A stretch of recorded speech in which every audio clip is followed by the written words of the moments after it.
Hello friends, ನವೋ Pramati ಸಂಸ್ಥೆ ಅರ್ಪಿಸುವ February 3 ಮತ್ತು 4ರ ಕನ್ನಡದಲ್ಲಿ ದಿನಪತ್ರಿಕೆಗಳ ವಿಶ್ಲೇಷಣೆಗೆ ತಮಗೆಲ್ಲರಿಗೂ ಸ್ವಾಗತ. ಸಂಚಿಕೆಯ ಮೊದಲ ಆರ್ಟಿಕಲ್ ಅರ್ಬನ್ ಫಾರ್ಮಿಂಗಿಗೆ ಸಂಬಂಧಿಸಿದಂಥದ್ದು. ಸಾಮಾನ್ಯ ಅಧ್ಯಯನ ಪತ್ರಿಕೆ 3ರ ಅಡಿಯಲ್ಲಿ ಗ್ರೋತ್ ಅಂಡ್ ಡೆವಲಪ್ಮೆಂಟ್ ಹಾಗೆ ಅಗ್ರಿಕಲ್ಚರ್ ಅನ್ನುವಂಥ ಪಠ್ಯಕ್ರಮದ ಅಡಿಯಲ್ಲಿ ಓದ್ಕೊಳ್ಬೋದಾಗುತ್ತೆ. ಇತ್ತೀಚೆಗೆ ನಾನ್ ಪ್ರಾಫಿಟ್ ರಿಸರ್ಚ್ ಆರ್ಗನೈಸೇಷನ್ ಒಂದು draft citizens policy for urban agriculture in Delhi ಎನ್ನುವಂಥ ಒಂದು ಪಾಲಿಸಿಯನ್ನು ಪ್ರಿಪೇರ್ ಮಾಡಿದೆ. ಅರ್ಬನ್ ಅಗ್ರಿಕಲ್ಚರನ್ನು ಇದು ಫೋಕಸ್ ಮಾಡ್ತಾ ಇದೆ. ಹಾಗಾಗಿ ಆರ್ಟಿಕಲ್ನ ಹಿನ್ನೆಲೆಯಲ್ಲಿ ಅರ್ಬನ್ ಫಾರ್ಮಿಂಗ್ ಅಂದ್ರೇನು ಮತ್ತು ಈ ರಿಪೋರ್ಟ್ ಏನು ತಿಳಿಸುತ್ತೆ ಅನ್ನೋದ್ರ ಬಗ್ಗೆ ಚರ್ಚೆ ಮಾಡ್ತಾ ಹೋಗೋಣ. ಹೋಲಿಸ್ಟಿಕ್ ಆದಂಥ ಒಂದು ಫ್ರೇಮ್ವರ್ಕನ್ನು ಅರ್ಬನ್ ಫಾರ್ಮಿಂಗಿಗೆ ರೆಕಮೆಂಡ್ ಮಾಡ್ತಾ ಇದೆ ಈ ಒಂದು ನಾನ್ ಪ್ರಾಫಿಟ್ ರಿಸರ್ಚ್ ಆರ್ಗನೈಸೇಷನ್ ತಂದಿರತಕ್ಕಂಥ ಒಂದು ಡ್ರಾಫ್ಟ್ ರೆಕಮೆಂಡೇಷನ್ಸ್ ಅನ್ನುವಂಥದ್ದು ಎಕ್ಸಿಸ್ಟಿಂಗ್ ಪ್ರಾಕ್ಟೀಸಸ್ಗಳನ್ನು ಬಿಲ್ಡ್ ಮಾಡೋದ್ರ ಕಡೆಗೆ ಮತ್ತು ರೆಸಿಡೆನ್ಷಿಯಲ್ ಆ್ಯಂಡ್ ಕಮ್ಯುನಿಟಿ ಫಾರ್ಮಿಂಗನ್ನು ಪ್ರಮೋಟ್ ಮಾಡುವಂಥದ್ದು, ರೂಫ್ ಟಾಪ್ನ ಮೇಲೆ ಮಾಡುವಂಥದ್ದು, ಕಿಚನ್ ಗಾರ್ಡನ್ಸ್ಗಳ ಕಡೆ ಗಮನ ಹರಿಸುವಂಥದ್ದು, ವೇಕೆಂಟ್ ಲ್ಯಾಂಡನ್ನು ಅಗ್ರಿಕಲ್ಚರ್ ಯೂಸ್ಗಾಗಿ ಅಲೋಕೇಟ್ ಮಾಡುವಂಥದ್ದು, ಮಾರ್ಕೆಟನ್ನು ಕ್ರಿಯೇಟ್ ಮಾಡುವಂಥದ್ದು ಮತ್ತು ಅನಿಮಲ್ ರೇರಿಂಗ್ ಮತ್ತು ಅವೇರ್ನೆಸ್ಸನ್ನು ಸ್ಪ್ರೆಡ್ ಮಾಡೋದಕ್ಕೆ ಅಂತ ಹೇಳಿ ಪಾಲಿಸೀಸ್ಗಳನ್ನು ಡೆವಲಪ್ ಮಾಡೋದ್ರ ಕಡೆಗೆ ಈ ಡ್ರಾಫ್ಟ್ ಮಾಹಿತಿಯನ್ನು ತಿಳಿಸುತ್ತೆ. ಆರ್ಟಿಕಲ್ನ ಹಿನ್ನೆಲೆಯಲ್ಲಿ ಅರ್ಬನ್ ಫಾರ್ಮಿಂಗ್ ಅಂದರೆ ಏನು ಅಂತ ಹೇಳಿ ಮೊದಲಿಗೆ ತಿಳ್ಕೊಳ್ಳೋದೇ ಆದರೆ, ಬೆಳೆಗಳನ್ನು ಬೆಳೆಯುವಂಥದ್ದು ಮತ್ತು ಲೈಫ್ ಸ್ಟಾಕನ್ನು ರೈಸ್ ಮಾಡುವಂಥದ್ದು ಅಥವಾ ಇನ್ಯಾವುದೇ ಫಾರ್ಮ್ಸ್ ಆಫ್ ಫುಡ್ಡನ್ನು ಪ್ರೊಡ್ಯೂಸ್ ಮಾಡುವಂಥದ್ದು, ಈ ಪ್ರೋಸೆಸ್ಗಳನ್ನು ನಗರ ಪ್ರದೇಶಗಳಲ್ಲಿ ಮಾಡುವಂಥದ್ದನ್ನು ಅರ್ಬನ್ ಫಾರ್ಮಿಂಗ್ ಅಂತ ಹೇಳಿ ಕರಿತೇವೆ. ಇದಕ್ಕೆ ತನ್ನದೇ ಆದಂಥ ಪೊಟೆನ್ಷಿಯಲ್ ಬೆನಿಫಿಟ್ಸ್ಗಳಿದೆ. ಉದಾಹರಣೆಗೆ ಫ್ರೆಶ್ ಆ್ಯಂಡ್ ಹೆಲ್ದಿ ಫುಡ್ಡನ್ನು ಗ್ರಾಮೀಣ ಪ್ರದೇಶದಲ್ಲಿ ಇರುವಂಥವ್ರಿಗೆ ಏನು ಈಗ ಆಕ್ಸೆಸ್ ಮಾಡ್ತಾರೆ ಬಿಕಾಸ್ ಅವರು ಬೆಳೀತಾರೆ. ಅದೇ ರೀತಿಯಾಗಿ ನಗರ ಪ್ರದೇಶಗಳಲ್ಲಿ ಅಲ್ಲೇ ಬೆಳೆದಂಥ ಸಂದರ್ಭದಲ್ಲಿ ಫ್ರೆಶ್ ಆ್ಯಂಡ್ ಹೆಲ್ದಿ ಫುಡ್ಡಿಗೆ ಅವರು ಕೂಡ ಆಕ್ಸೆಸ್ ಪಡ್ಕೊಳ್ಬಹುದು. ಎನ್ವಿರಾನ್ಮೆಂಟಲ್ ಸಸ್ಟೈನಬಿಲಿಟಿಗೂ ಇದು ಹೆಲ್ಪ್ಫುಲ್ ಆಗುತ್ತೆ. ಏಕೆಂತಂದರೆ ನಮಗೆ ಗೊತ್ತಿದೆ, ನಗರ ಪ್ರದೇಶಗಳಲ್ಲಿ ಹೆಚ್ಚು ವಾಹನ ದಟ್ಟಣೆ ಇರುತ್ತೆ, ವಾಯು ಮಾಲಿನ್ಯ ಆಗುತ್ತೆ. ಈ ರೀತಿಯ ಸಂದರ್ಭಗಳಲ್ಲಿ ಹೆಚ್ಚು ಗಿಡಗಳನ್ನು ಬೆಳೆಸೋದ್ರಿಂದಾಗಿ ವಾಯು ಮಾಲಿನ್ಯವನ್ನು ಕಡಿಮೆ ಮಾಡೋದ್ರಲ್ಲಿ ಇದು ಹೆಲ್ಪ್ಫುಲ್ ಆಗುತ್ತೆ.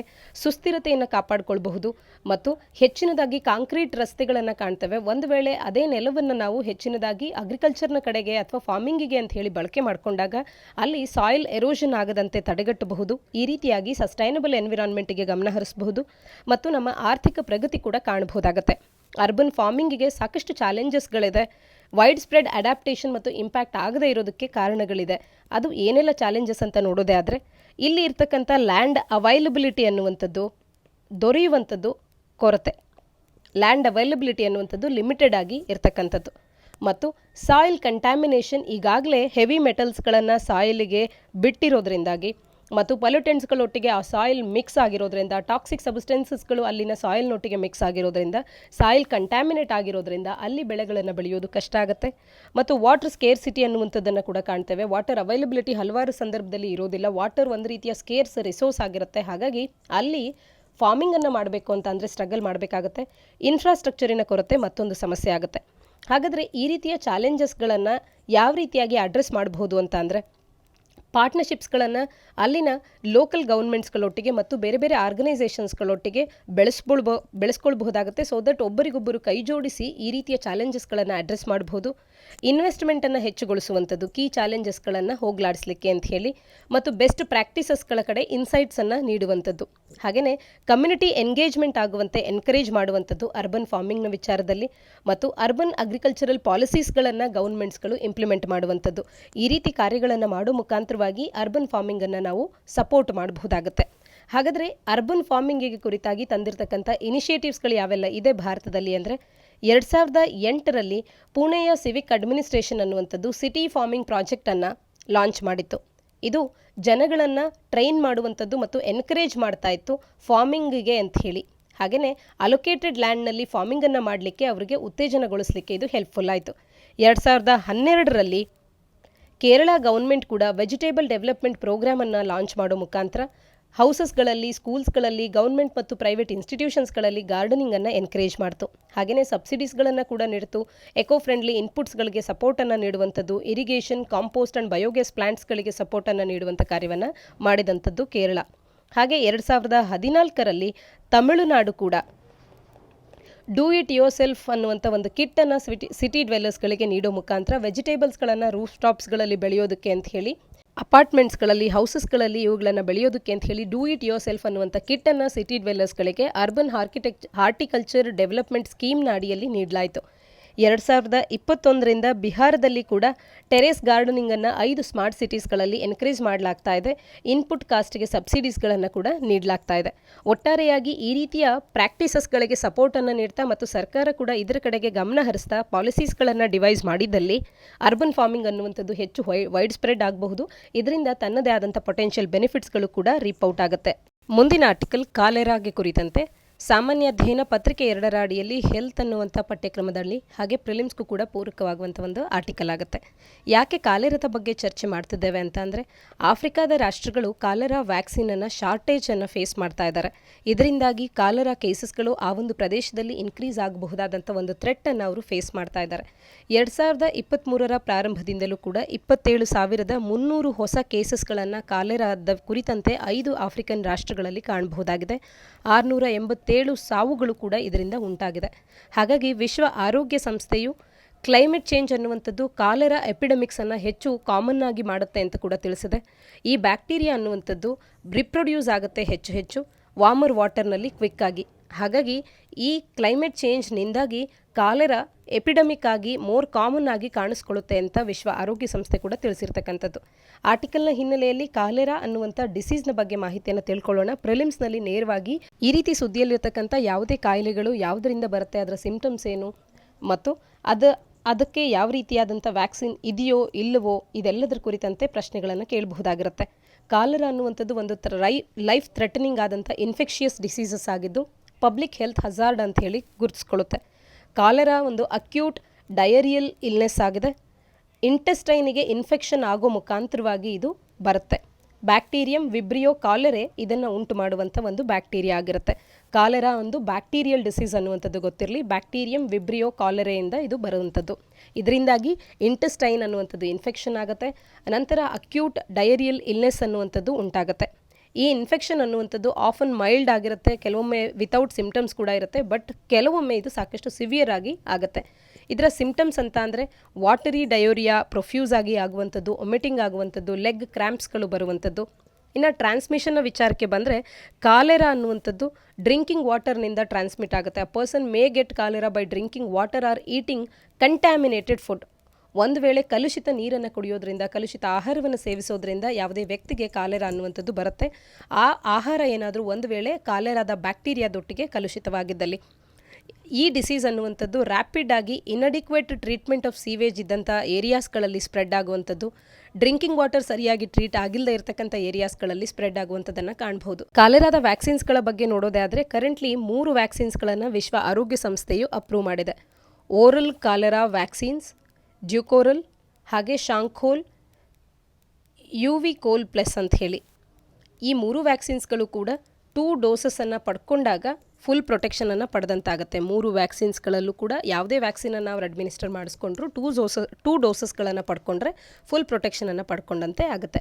ಹಾಗಾದರೆ ಕಾಲೆರಾವನ್ನು ಕರ್ಬ್ ಮಾಡಲಿಕ್ಕೆ ತಂದಿರತಕ್ಕಂಥ ಇನಿಷಿಯೇಟಿವ್ಸ್ ಅಂತ ಅಂದರೆ global strategy on cholera control ending cholera ಅಂತ ಹೇಳಿ 2030ರ ಒಳಗೆ ಇದನ್ನು ಎಂಡ್ ಮಾಡುವಂಥ ಒಂದು ರೋಡ್ ಮ್ಯಾಪನ್ನು ಹೊಂದಲಾಗಿದೆ. 2030ಕ್ಕೆ ಕಾಲೆರಾದಿಂದ ಉಂಟಾಗ್ತಿರ್ತಕ್ಕಂಥ ಸಾವುಗಳನ್ನು 90% ಇಳಿಕೆ ಮಾಡಬೇಕು ಅನ್ನುವಂಥದ್ದು. ಇದನ್ನು 2017ರಲ್ಲಿ ಪ್ರಾರಂಭ ಮಾಡಲಾಯಿತು. ಹಾಗೆಯೇ global task force for cholera control ಅಂತ ಹೇಳಿ ಮತ್ತೊಂದು ಪ್ರೋಗ್ರಾಮನ್ನು ತರಲಾಗಿದೆ. WHO ಇಲ್ಲಿ ಗ್ಲೋಬಲ್ ಟಾಸ್ಕ್ ಫೋರ್ಸನ್ನು ಕಾಲೆರಾ ಕಂಟ್ರೋಲ್ಗಾಗಿ ರಿವೈಟಲೈಸ್ ಮಾಡಿದೆ. WHO ವರ್ಕ್ ಏನಿದೆ ಕಾಲೆರಾವನ್ನು ಎರಾಡಿಕೇಟ್ ಮಾಡೋದ್ರಲ್ಲಿ, ಅದನ್ನು ಸ್ಟ್ರೆಂಥನ್ ಮಾಡೋದಕ್ಕೆ ಈ ಒಂದು ಟಾಸ್ಕ್ ಫೋರ್ಸ್ ಹೆಲ್ಪ್ ಮಾಡುತ್ತೆ. ಮುಂದಿನ ಆರ್ಟಿಕಲ್ ಗೌರ್ಮೆಂಟ್ ಮಾರ್ಕೆಟ್ ಪ್ಲೇಸ್ಗೆ ಸಂಬಂಧಿಸಿದಂಥದ್ದು. ಗ್ರೋತ್ ಆ್ಯಂಡ್ ಡೆವಲಪ್ಮೆಂಟ್ ಮತ್ತು ಗೌರ್ಮೆಂಟ್ ಪಾಲಿಸೀಸ್ ಅಂತ ಹೇಳಿ ಸಾಮಾನ್ಯ ಅಧ್ಯಯನ ಪತ್ರಿಕೆ 2 ಮತ್ತು 3ರ ಅಡಿಯಲ್ಲಿ ಈ ಸಿಲೆಬಸ್ನ ಅಡಿಯಲ್ಲಿ ಓದ್ಕೊಳ್ಬೋದಾಗತ್ತೆ. ಇತ್ತೀಚೆಗೆ ಗೌರ್ಮೆಂಟ್ ಮಾರ್ಕೆಟ್ ಪ್ಲೇಸ್ ಅನ್ನುವಂಥದ್ದು gross merchandise value GMV of 1.5 lakh crore ರುಪೀಸನ್ನು ಅಚೀವ್ ಮಾಡಿದೆ. ಇದರ ಹಿನ್ನೆಲೆಯಲ್ಲಿ ನಾವು ಆರ್ಟಿಕಲನ್ನು ಚರ್ಚೆ ಮಾಡೋಣ. Gross merchandise value of 1.5 lakh crores ಅಂತ ಹೇಳಿ ಈ ಫಿಗರ್ ಕೂಡ ನಮಗೆ ನೆನಪಿರಲಿ. ಸಾಮಾನ್ಯವಾಗಿ ಇದರ ಹತ್ತಿರದಲ್ಲಿ ಅಥವಾ ಇದೇ ಫಿಗರನ್ನು ಸ್ಟೇಟ್ಮೆಂಟ್ನ ರೂಪದಲ್ಲಿ ಪ್ರಿಲಿಮ್ಸ್ನಲ್ಲಿ ನಾವು ನಿರೀಕ್ಷೆ ಮಾಡಬಹುದು ಇದರ ಕುರಿತಂಥ ಪ್ರಶ್ನೆಗಳು ಬಂದಾಗ. ಗೌರ್ಮೆಂಟ್ ಮಾರ್ಕೆಟ್ ಪ್ಲೇಸ್ ಅನ್ನುವಂಥದ್ದು ಎಫೆಕ್ಟಿವ್ ಆಗಿ ಕಾಂಟ್ರಿಬ್ಯೂಟ್ ಮಾಡ್ತಾ ಇದೆ. ಗೌರ್ಮೆಂಟಿನ ಕಮಿಟ್ಮೆಂಟ್ ಏನಿದೆ ಮಿನಿಮಮ್ ಗೌರ್ಮೆಂಟ್ ಮ್ಯಾಕ್ಸಿಮಮ್ ಗವರ್ನೆನ್ಸ್ ಅಂತ ಹೇಳಿ, ಇದನ್ನು ಅಚೀವ್ ಮಾಡೋದರಲ್ಲಿ ಗೌರ್ಮೆಂಟ್ ಮಾರ್ಕೆಟ್ ಪ್ಲೇಸ್ ಅನ್ನುವಂಥದ್ದು ತನ್ನದೇ ಆದಂಥ ಪಾತ್ರವನ್ನು ವಹಿಸ್ತಾ ಇದೆ, ಎಫೆಕ್ಟಿವ್ ಆದಂಥ ಕಾಂಟ್ರಿಬ್ಯೂಷನನ್ನು ನೀಡ್ತಾ ಇದೆ. ಆರ್ಟಿಕಲ್ನ ಹಿನ್ನೆಲೆಯಲ್ಲಿ ಗ್ರಾಸ್ ಮರ್ಚೆಂಟೈಸ್ ವ್ಯಾಲ್ಯೂ ಅಂದರೆ ಏನು ಅಂತ ಹೇಳಿ ತಿಳ್ಕೊಳ್ಳೋದೇ ಆದರೆ, ಯಾವೆಲ್ಲ ಗೂಡ್ಸ್ಗಳು ಕಸ್ಟಮರ್ ಟು ಕಸ್ಟಮರ್ ಆಗಿರಬಹುದು ಅಥವಾ ಇ ಕಾಮರ್ಸ್ ಪ್ಲ್ಯಾಟ್ಫಾರ್ಮ್ಸ್ಗಳ ಮುಖಾಂತರವಾಗಿ ಆಗಿರಬಹುದು ಗೂಡ್ಸ್ಗಳು ಏನು ಸೇಲ್ ಆಗಿರುತ್ತೆ ಇವುಗಳ ವ್ಯಾಲ್ಯೂವನ್ನು ತಿಳಿಸುವಂಥದ್ದೇ GMV, gross merchandise value. Gross merchandise value ಅನ್ನುವಂಥದ್ದು value of goods sold via customer to customer or e commerce platforms ಇದರ ವ್ಯಾಲ್ಯೂವನ್ನು ರೆಫರ್ ಮಾಡುತ್ತೆ.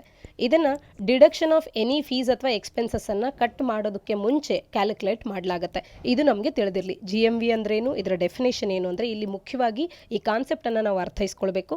ಯಾವುದೇ ಫೀಸ್ ಅಥವಾ ಎಕ್ಸ್ಪೆನ್ಸಸ್ಗಳನ್ನು ಡಿಡಕ್ಟ್ ಮಾಡೋದಕ್ಕೆ ಮುಂಚೆನೇ ಇದನ್ನು ಕ್ಯಾಲ್ಕುಲೇಟ್ ಮಾಡಲಾಗುತ್ತೆ ಅನ್ನುವಂಥದ್ದು ಕೂಡ ಗೊತ್ತಿರಬೇಕಾಗತ್ತೆ. ಆರ್ಟಿಕಲ್ನ ಹಿನ್ನೆಲೆಯಲ್ಲಿ ಗವರ್ನ್ಮೆಂಟ್ ಇ ಮಾರ್ಕೆಟ್ ಪ್ಲೇಸ್ ಅಂದ್ರೇನು ಅನ್ನುವಂಥದ್ದನ್ನು ತಿಳ್ಕೊಳ್ಳೋಣ. ಇದೊಂದು ಆನ್ಲೈನ್ ಪ್ಲ್ಯಾಟ್ಫಾರ್ಮ್ ಆಗಿದೆ. ಇದನ್ನು ಯಾರು ಲಾಂಚ್ ಮಾಡಿದ್ರು ಅಂದರೆ ಮಿನಿಸ್ಟ್ರಿ ಆಫ್ ಕಾಮರ್ಸ್ನವರು ಲಾಂಚ್ ಮಾಡಿದಂಥದ್ದು. ಮಿನಿಸ್ಟ್ರಿ ಆಫ್ ಕಾಮರ್ಸ್ ಅನ್ನುವಂಥದ್ದು ಕೂಡ ಗೊತ್ತಿರಲಿ. ಆನ್ಲೈನ್ ಪ್ಲ್ಯಾಟ್ಫಾರ್ಮ್ ಆಗಿದ್ದು ಮಿನಿಸ್ಟ್ರಿ ಆಫ್ ಕಾಮರ್ಸ್ ಆ್ಯಂಡ್ ಇಂಡಸ್ಟ್ರಿನವರು 2016ರಲ್ಲಿ ಇದನ್ನು ಪ್ರಾರಂಭ ಮಾಡಿದಂಥದ್ದು. ಯಾತಕ್ಕೆ ಅಂತ ಅಂದರೆ ಗೂಡ್ಸ್ ಆ್ಯಂಡ್ ಸರ್ವೀಸಸ್ಗಳನ್ನು ಪ್ರೊಕ್ಯೂರ್ ಮಾಡ್ಕೊಳ್ಳೋದನ್ನು ಫೆಸಿಲಿಟೇಟ್ ಮಾಡಲಿಕ್ಕೆ ಅಂತ ಹೇಳಿ ವೇರಿಯಸ್ ಗೌರ್ಮೆಂಟ್ ಡಿಪಾರ್ಟ್ಮೆಂಟ್ಸ್ ಆ್ಯಂಡ್ ಆರ್ಗನೈಸೇಷನ್ಸ್ಗಳು ಗೂಡ್ಸ್ ಆ್ಯಂಡ್ ಸರ್ವೀಸಸನ್ನು ಪ್ರೊಕ್ಯೂರ್ ಮಾಡಲಿಕ್ಕೆ ಇದು ಹೆಲ್ಪ್ಫುಲ್ ಆಗುತ್ತೆ.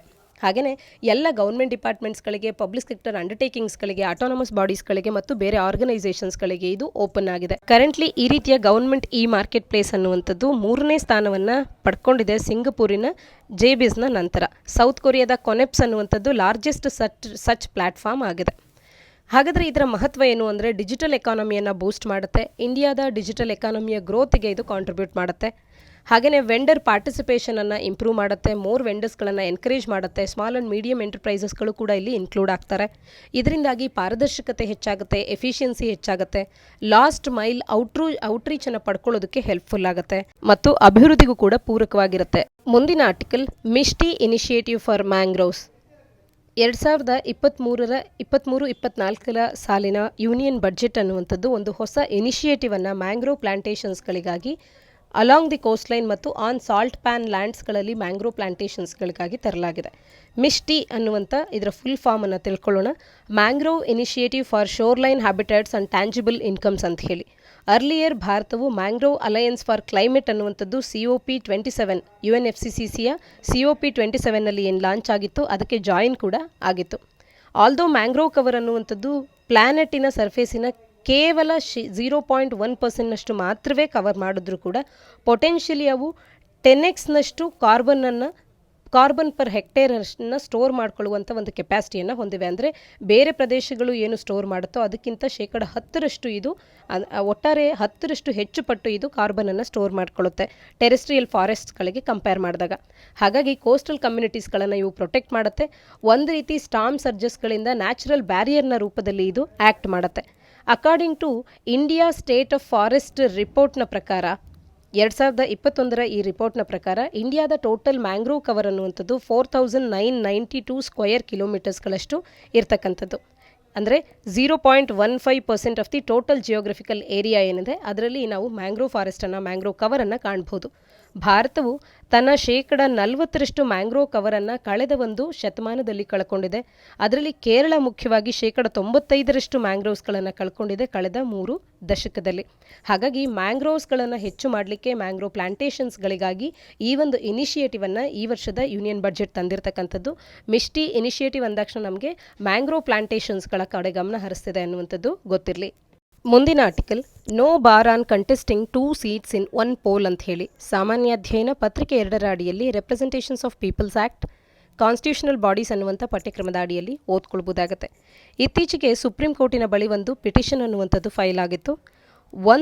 ಒಂದಕ್ಕಿಂತ ಹೆಚ್ಚು ಕಾನ್ಸ್ಟಿಟ್ಯೂಯೆನ್ಸಿಯಿಂದ ಒಂದು ಎಲೆಕ್ಷನ್ನಲ್ಲಿ ಒಬ್ಬರು ಕ್ಯಾಂಡಿಡೇಟು ಕಂಟೆಸ್ಟ್ ಮಾಡೋದನ್ನು ಬಾರ್ ಮಾಡಬೇಕು ಅಂತ ಹೇಳಿ. ಆದರೆ ಸರ್ವೋಚ್ಚ ನ್ಯಾಯಾಲಯ ಇದನ್ನು ತಿರಸ್ಕರಿಸ್ತಾ ಒಬ್ಬರು 2 ಸೀಟ್ಸ್ಗಳಲ್ಲಿ ಕೂಡ ಕಂಟೆಸ್ಟ್ ಮಾಡಬಹುದು, ಹಾಗಾಗಿ ಯಾವುದೇ ಬಾರ್ ಇಲ್ಲ, ಒಂದೇ ಸೀಟ್ನಲ್ಲಿ ಕಂಟೆಸ್ಟ್ ಮಾಡಬೇಕು ಅಂತ ಹೇಳಿ, ಒಂದೇ ಕಾನ್ಸ್ಟಿಟ್ಯೂಯೆನ್ಸಿಯಲ್ಲಿ ಕಂಟೆಸ್ಟ್ ಮಾಡಬೇಕು ಅಂತ ಹೇಳಿ ಅಂತ ಸುಪ್ರೀಂ ಕೋರ್ಟ್ ತಿಳಿಸಿದೆ.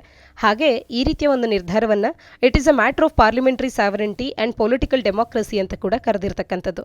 ಈ ಪ್ಲೀ ಅನ್ನುವಂಥದ್ದು ರೆಪ್ರೆಸೆಂಟೇಷನ್ ಆಫ್ ಪೀಪಲ್ ಆ್ಯಕ್ಟ್ 1951ನ ಸೆಕ್ಷನ್ 33 ಸಬ್ ಕ್ಲಾಸ್ 7ನ ಚಾಲೆಂಜ್ ಮಾಡ್ತಾ ಇದರ ಕಾನ್ಸ್ಟಿಟ್ಯೂಷನಾಲಿಟಿಯನ್ನು ಚಾಲೆಂಜ್ ಮಾಡ್ತಾ ಈ ಪ್ಲೀ ಅನ್ನುವಂಥದ್ದು ಫೈಲ್ ಆಗಿತ್ತು. ಒಂದು ವೇಳೆ ಒಬ್ಬ ವ್ಯಕ್ತಿ 2 ಸೀಟ್ಸ್ಗಳಿಂದ ಕಂಟೆಸ್ಟ್ ಮಾಡಿ 2ರಲ್ಲೂ ಕೂಡ ವಿನ್ ಆದಂಥ ಸಂದರ್ಭದಲ್ಲಿ ಅವರು ಒಂದು ಜಾಗವನ್ನು ಬಿಟ್ಕೊಡ್ಲೇಬೇಕಾಗತ್ತೆ. ಅದಾದ ನಂತರ ಬೈ ಎಲೆಕ್ಷನ್ ಆಗುತ್ತೆ. ಇದರಿಂದ ಪಬ್ಲಿಕ್ ಎಕ್ಸ್ಚೆಕರಿಗೆ ತೊಂದರೆ ಆಗುತ್ತೆ. ಈ ಎಲ್ಲ ಸಮಸ್ಯೆಗಳಿಗಿಂತ ಒಂದು ಸ್ಥಳದಿಂದನೇ ಅವರು ಸ್ಪರ್ಧಿಸಬೇಕು ಅನ್ನುವಂಥದ್ದನ್ನು ತರಬೇಕು ಅನ್ನುವಂಥದ್ದು ಈ ಪ್ಲೀನಲ್ಲಿ ಬಂದಿರತಕ್ಕಂಥ ಅಂಶ ಆಗಿತ್ತು.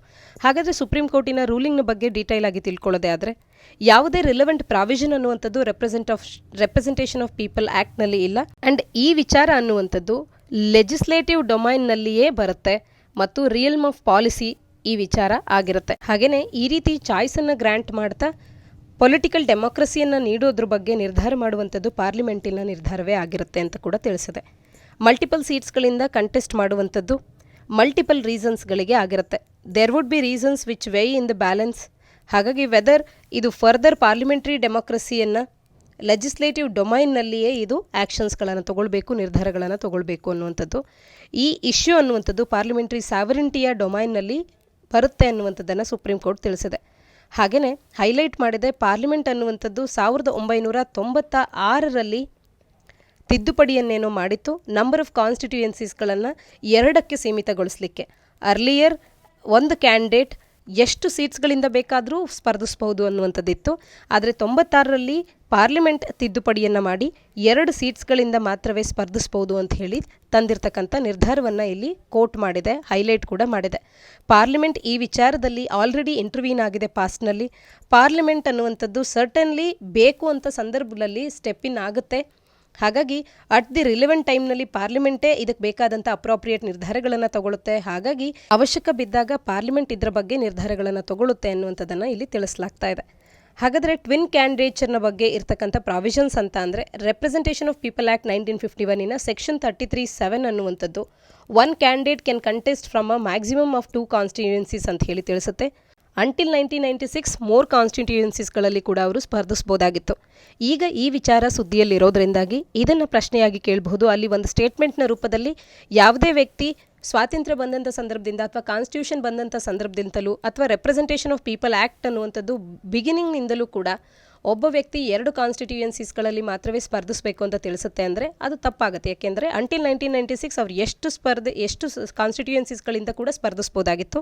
ಆದರೆ ಈಗ 2ಕ್ಕೆ ಸೀಮಿತಗೊಳಿಸಲಾಗಿದೆ. ಸಿನ್ಸ್ 1951 ಮೆನಿ ಪೊಲಿಟಿಷಿಯನ್ಸ್ಗಳು ಈ ಒಂದು ಫ್ಯಾಕ್ಟರನ್ನು ಬಳಕೆ ಮಾಡಿಕೊಂಡು ಮೋರ್ ದ್ಯಾನ್ 1 ಸೀಟ್ನಲ್ಲಿ ಕಂಟೆಸ್ಟ್ ಮಾಡಿದ್ದಾರೆ. ಸಮ್ಟೈಮ್ಸ್ ಆಪೋನೆಂಟ್ಸ್ ವೋಟ್ಸ್ಗಳನ್ನು ಡಿವೈಡ್ ಮಾಡಲಿಕ್ಕೆ, ಸಮ್ಟೈಮ್ಸ್ ಅವರ ಒಂದು ಪಾರ್ಟಿಯ ಪವರನ್ನು ಪ್ರೊಫೆಸ್ ಮಾಡಲಿಕ್ಕೆ across the country, sometimes ripple ಎಫೆಕ್ಟನ್ನು ಈ ರೀಜನ್ನಲ್ಲಿ ಸರೌಂಡಿಂಗ್ ಕಾನ್ಸ್ಟಿಟ್ಯೂಯೆನ್ಸೀಸ್ಗಳಲ್ಲಿ ತರಲಿಕ್ಕೆ ಅಂತ ಹೇಳಿ in the favour of the candidates party, ಈ ರೀತಿ ಬೇರೆ ಬೇರೆ ಕಾರಣಗಳಿಗೆ ಇದನ್ನು ಬಳಕೆ ಮಾಡಿಕೊಳ್ಳಲಾಗಿದೆ. ಹಾಗಾದರೆ ಟ್ವಿನ್ ಕ್ಯಾಂಡಿಡೇಚರ್ನಲ್ಲಿರ್ತಕ್ಕಂಥ ಇಶ್ಯೂಸ್ ಏನು ಅಂತ ಅಂದರೆ ವೇಸ್ಟ್ ಆಫ್ ರಿಸೋರ್ಸಸ್ ಆಗುತ್ತೆ, ಕಾನ್ಫ್ಲಿಕ್ಟ್ ಆಫ್ ಇಂಟ್ರೆಸ್ಟ್ ಅನ್ನುವಂಥದ್ದು ಬರುತ್ತೆ. ಮತ್ತು ಇದೇ ರೆಪ್ರೆಸೆಂಟೇಷನ್ ಆಫ್ ಪೀಪಲ್ ಆ್ಯಕ್ಟ್ನ ಅಡಿಯಲ್ಲಿ ಸೆಕ್ಷನ್ 33(7) ಅನ್ನುವಂಥದ್ದು 2 ಕ್ಷೇತ್ರಗಳಿಂದ ಸ್ಪರ್ಧಿಸೋದಕ್ಕೆ ಅವಕಾಶ ಮಾಡಿಕೊಟ್ರೆ, ಸೇಮ್ ಆ್ಯಕ್ಟಿನ ಸೆಕ್ಷನ್ 70 ಅನ್ನುವಂಥದ್ದು ಬೇರೆ ರೀತಿಯ ಅಂಶಗಳನ್ನು ತಿಳಿಸ್ತಾ ಹೋಗುತ್ತೆ. Section 70 bars candidature from representing 2 constituencies in the Lok Sabha or state assembly ಅನ್ನುವಂಥದ್ದು ಇಲ್ಲಿರ್ತಕ್ಕಂಥ ಮತ್ತೊಂದು ಅಂಶ. ಈ ರೀತಿ ಪ್ಯಾರಾಡಾಕ್ಸಿಕಲ್ ಆದಂಥ ಪ್ರಾವಿಷನ್ಸ್ಗಳನ್ನು RPA ಹೊಂದಿರತಕ್ಕಂಥದ್ದು ಮತ್ತು ವೋಟರಿಗೆ ಇದು ಕನ್ಫ್ಯೂಷನ್ಸ್ಗಳನ್ನು ಉಂಟು ಮಾಡುತ್ತೆ. ಪರ್ಸೆಪ್ಷನ್ ಆಫ್ ಕರಪ್ಷನ್ ಅನ್ನುವಂಥದ್ದು ಕೂಡ ಇಲ್ಲಿ ಬರುತ್ತೆ. ರನ್ನಿಂಗ್ ಇನ್ ಮಲ್ಟಿಪಲ್ ಕಾನ್ಸ್ಟಿಟ್ಯೂಯೆನ್ಸೀಸ್ ಅನ್ನುವಂಥದ್ದು ಈ ರೀತಿಯ ಕ್ವೆಶನ್ಸ್ಗಳನ್ನು ಉಂಟು ಮಾಡುತ್ತೆ ಕ್ಯಾಂಡಿಡೇಚರ್ನ ಮೋಟಿವೇಶನ್ನ ಬಗ್ಗೆ. ಹಾಗೆ ಡೆಮೋಕ್ರಸಿಗೆ ಇದು ಒಂದು ರೀತಿಯ ಥ್ರೆಟ್ ಅನ್ನುವಂಥದ್ದು ಕೂಡ ಕೆಲವೊಮ್ಮೆ ಇದನ್ನು ಕೂಡ ಒಂದು ಚಾಲೆಂಜ್ ಅಥವಾ ಸಮಸ್ಯೆ ಅಂತ ಹೇಳಿ ಗುರುತಿಸಲಾಗುತ್ತೆ. ಇಂದಿನ ಸಂಚಿಕೆಯ ಪ್ರಶ್ನೆ, ಎಲೆಕ್ಷನ್ ಕಮಿಷನ್ನಲ್ಲಿ ಎಷ್ಟು ಮಂದಿ ಎಲೆಕ್ಷನ್ ಕಮಿಷನರ್ಸ್ಗಳಿದ್ದಾರೆ ಅನ್ನುವಂಥದ್ದನ್ನು ತಪ್ಪದೆ ನೀವು ಕಮೆಂಟ್ ಸೆಕ್ಷನಲ್ಲಿ ಕಮೆಂಟ್ ಮಾಡಿ ತಿಳಿಸಿ. ಇದಿಷ್ಟು ಸಂಚಿಕೆಯ ಸುದ್ದಿ ವಿಶ್ಲೇಷಣೆಯಾಗಿದೆ. ಮುಂದಿನ ಸಂಚಿಕೆಯೊಂದಿಗೆ ಮತ್ತೆ ಸಿಗೋಣ. ಧನ್ಯವಾದ.